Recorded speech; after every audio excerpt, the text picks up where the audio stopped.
crimes aussi odieux, tels que celui que nous avons connu à Sapuy à travers l'assassinat de Norbert et de ses 3 compagnons, il est inadmissible qu'un tel crime reste impuni.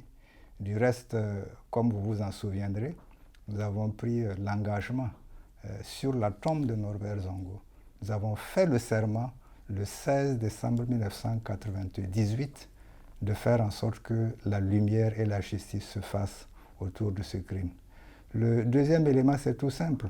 Et si nous sommes encore debout aujourd'hui, c'est que, en toute logique, ce n'est pas après 22 ans de lutte et de combat qu'il faut baisser les armes.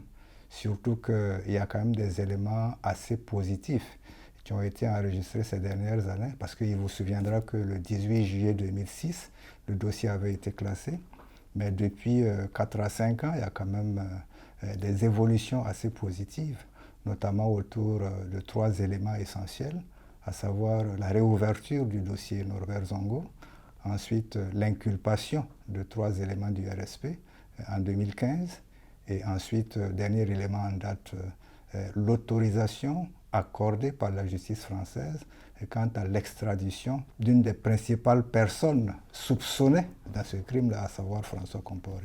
Donc ce n'est pas maintenant, après 21 ans, qu'il faut cesser de se battre pour que la lumière et la justice se fassent autour de ces crimes au lieu de Sapuy. Lorsque le dossier a été réouvert, la plupart des personnes qui ont lutté avec nous et l'opinion publique tant bien nationale qu'internationale avaient déjà crié victoire, et nous avions dit que ce n'était qu'une victoire d'étape parce qu'il faut poursuivre cette mobilisation populaire. Du reste, si le dossier a été ouvert, ce n'est pas seulement parce que l'insurrection est intervenue entre-temps, c'est également sous la poussée de cette mobilisation populaire-là que nous avons pu engranger de tels résultats. Donc, tant que ce dossier ne sera pas jugé, tant que les commanditaires et les exécutants de ces crimes odieux ne seront pas appréhendés et punis à la hauteur de leur forfait, il n'y aura pas de répit. L'impunité a la peau dure, mais pour en venir à bout, il faut cette mobilisation et qu'elle soit surtout constante et déterminée. Cette lutte-là est dédiée également à l'ensemble des crimes de sang qui sont restés jusqu'ici impunis au Burkina Faso.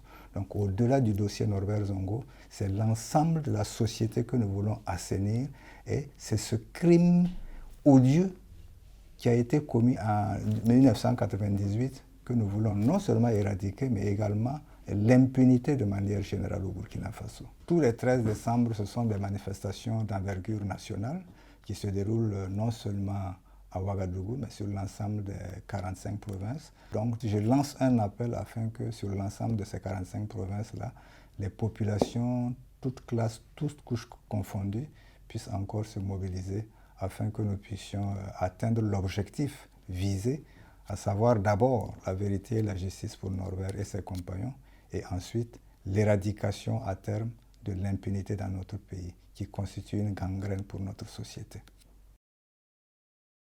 Justice! Justice! Justice! Justice!